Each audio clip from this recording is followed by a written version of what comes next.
What's up, guys? It's Drac, and this is the Legendfire Power Shot Blaster. Now, next to the Magnum itself, this is the blaster that I am looking the absolute most forward to out of this line, so I'm so excited to get it out of the package and rock and roll with it. Now, why am I so excited for it? Well, it's a breech action revolver rifle. I love revolvers. I think that a pump action revolver sounds really cool. It reminds me a ton of something that my friend Landgrave Customs made a while ago, which was an integration sort of revolver rifle, and I think that this is going to be very, very cool. And if it gets the same performance that I've been getting out of these Dart Zone toys, I'm going to be stoked. I'll even take it to an SE&C war, guys. I won't be able to resist. Now, continuing with just like good favor, they've included not only the amount of darts you need to fill, but also 2 of these revolver cartridges, which is excellent. It means that you can do some trick reloads. It means that you can do a lot of fun stuff with it, in addition to just having the capacity to make it a usable blaster in that pseudo primary class for war. Now, they're claiming that it has slam fire long barrel. I wonder if that means that it will actually slam fire in its operation. In fact, that's an immediate disappointment. We'll talk about that more when we get it out of the package, which we should do now. Tactical cartridge holster in the back, and load darts regularly. The switch release lever is in fact this up here, so let's get it out of the box and start talking about it in real time.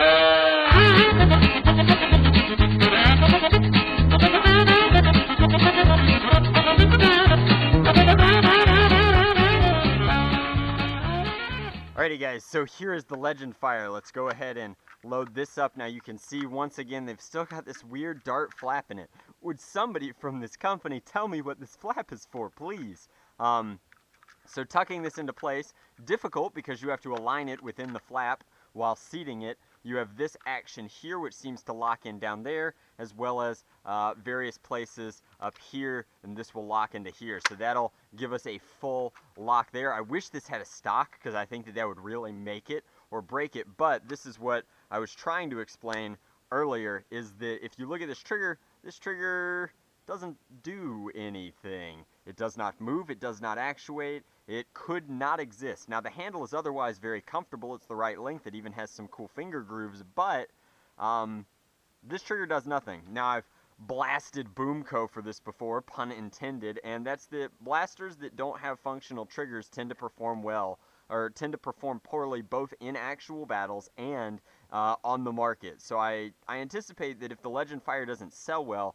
this is the downfall. Like, people like blasters that have triggers because stored energy is more fun than non-stored energy. And so the ability to have a blaster primed and then line up your shot and then take your shot is much better than trying to line up a shot while slam firing. So yes, this blaster has slam fire, but as you can see with no finger on the trigger, it only has slam fire, and that's a downside. So when it is priming back, it revolves through the turret, cylinder, whatever you want to call it, and then it's ready to fire again when you come through. That means that it'll be very fast in its operation. It should be very quick to pound out these shots. But you can see that that spread is far less accurate than some of the other blasters that I've been tinkering with here. Now, as we snap this on, we have access to our other barrel, although I don't know how you relinquish it from this. Well, I guess you just pull it off, and this goes, there we have it. Okay, so it's kind of like a nubbin sort of thing, and then this pulls back, breech action down, this can come up and back, and then this can go down and in, and we are ready to go. So, ranges of 80 feet, flat shots are difficult to aim, and that one had some monstrous hop up. Let's take a couple of angled shots. And this actually is getting worse performance across the board than the other Dart Zone blasters. I think that it's still definitely capable of the odd 80-foot shot. In fact, I think that that last one was one.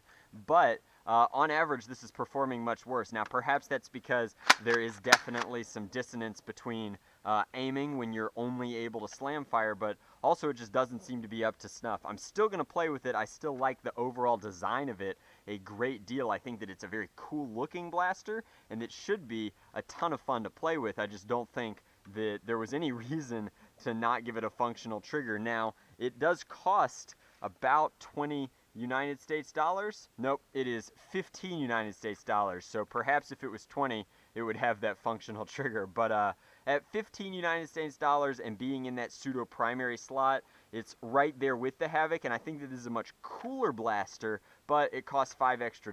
It does come with more darts and still has the double reloading ability, which is very, very cool. It's coming out at both Walmart and Target, so you can find it regardless of your retailer of choice. But that's my review of the Legendfire. I don't want to give it a huge thumbs up. I do definitely want to give it a thumbs up. It's exploring a new space with that revolver shotgun hybrid kind of thing that it's got going on, and it definitely looks sweet. Like, it is a cool looking blaster, plus the embossed Legendfire here is just really, really neat. And the performance is decent. It's not as good as the other blasters, but decent nonetheless. So for being unique and decent, it gets like a 3/4 thumbs up.